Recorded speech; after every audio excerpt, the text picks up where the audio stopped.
Palayamkottai Francis Xavier கல்லூரியிலே வேலை பார்க்கும் பேராசிரியர் சிசிலியா அவருடைய சாட்சியை அன்பு மகள் அர்சுகா கிரேஸ்லையும் வாசிக்க கேட்போம். கர்த்தருக்கு ஸ்தோத்திரம். கர்த்தர் உங்களை ஆயிரக்கணக்கான மக்களுக்கு ஆசீர்வாதமாக வைத்திருக்கிறார். என்னுடைய 7 மாத பெண் குழந்தை மூளையில் ஏற்பட்ட ஒரு நோயினால் மிகவும் கஷ்டப்பட்டாள். பெரிய மருத்துவமனையில் காட்டி பரிசோதித்தோம். அவர்கள் 2 ஆபரேஷன் பண்ண வேண்டும் என்று கூறினார்கள். அருமை சகோதரர் சுரேஷ் அவர்கள் இரவும் பகலும் குழந்தைக்காக ஜெபித்தார். ஜெபித்த பிறகு கர்த்தர் குழந்தையை சுகமாக்கி விட்டார். எம்ஆர்ஐ ரிப்போர்ட் நார்மலாகத்தான் இருக்கும் என்று சொன்னார்கள். அதே போல சிஎம்சியில் எம்ஆர்ஐ ஸ்கேன் எடுத்து பார்த்தபோது நார்மல் என்று ரிப்போர்ட் வந்தது.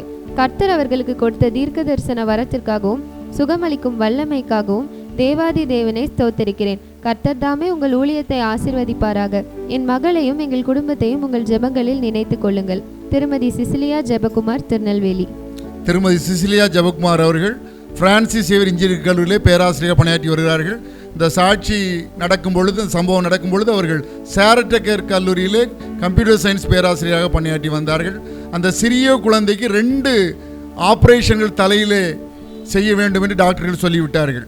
ஆனால் ஜெபித்த போது ஆண்டவர் கொடுத்த வெளிப்பாடு, நான் அந்த பிள்ளையை பரிபூர்ணமாய் சுகமாக்கி விட்டேன், அவளுக்கு ஆப்ரேஷன் தேவையில்லை, எந்த டாக்டர்கள் ஆப்ரேஷன் தேவை, 2 ஆப்ரேஷன் தேவை என்று சொன்னார்களோ அதே டாக்டர் வாயாலே ஆப்ரேஷனுக்கு அவசியமில்லை, அவள் பரிபூர்ண சுகம் பெற்றுவிட்டாள் என்ற வார்த்தையை அவர்கள் கேட்பார்கள் என்ற வாக்கை கொடுத்தார்கள். அதை அப்படியே அந்த மேடமிடம் சொன்னேன். அதே போல் டாக்டர்கள் நன்றாக பரிசோதித்து விட்டு அவளுக்கு ஆப்ரேஷன் தேவையில்லை என்று சொல்லி அவளை அனுப்பிவிட்டார்கள். ஒருவேளை உங்களுக்கு கூட டாக்டர்கள் சொல்லியிருக்கலாம், உன்னுடைய வியாதிக்கு, உன்னுடைய பலவீனத்திற்கு, உன்னுடைய நோய்க்கு ஆப்ரேஷன் தான் செய்ய வேண்டும், வேறு வழி இல்லை என்று சொல்லியிருக்கலாம்.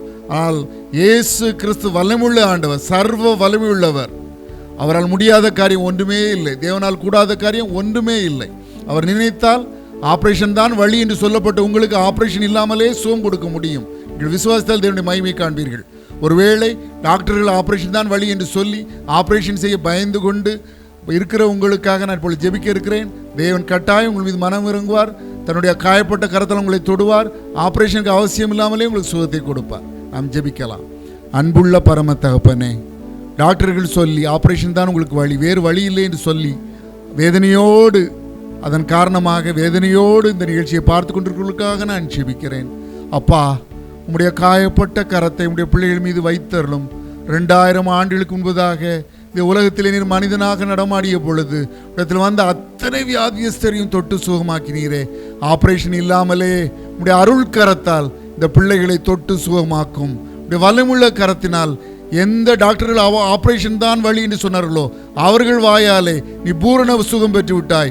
ஆப்ரேஷன் உனக்கு அவசியம் இல்லை என்று சுகம் சொல்லி அனுப்பத்தக்க வகையில் சரீரத்தில் ஒரு அற்புதத்தை செய்தரணும். எங்கள் சரீரத்தை உண்டாக்கினவர் நீர், எங்கள் சரீரத்தை சிருஷ்டித்தவர், படைத்தவர், உருவாக்கியவர் நீர். இந்த சரீரத்தில் உள்ள எல்லா பலவீனங்களும் உமக்கு தெரியும். தகப்பனே, நீர் ஒரு அற்புதத்தை இந்த சரீரத்திலே செய்தரணும். அப்படி செய்கிற கிருபைகளுக்காய் நன்றி. அப்பா, ஆப்ரேஷன் தான் வழின்னு சொன்ன அத்தனை பேரும் ஆப்ரேஷனுக்கு அவசியம் இல்லாமலே தேவன்களை சுகமாக்கி விட்டார் என்று சாட்சி சொல்லத்தக்க வகையிலே அவர்கள் சரீரங்களில் எல்லாம் இப்பொழுதே ஒரு அற்புதத்தை இயேசு கிறிஸ்துவின் வல்லமையுள்ள நாமத்தினாலே செய்தரணும். அப்படி செய்கிற கிருபைகளுக்காய் நன்றி. சகல துதியும் கனத்தையும் மகிமையும் வல்லமையும் ஒருவருக்கே செலுத்துகிறோம். இயேசு கிறிஸ்துவின் நாமத்தினாலே வேண்டிக் கொள்கிறோம் பிதாவே, ஆமென்.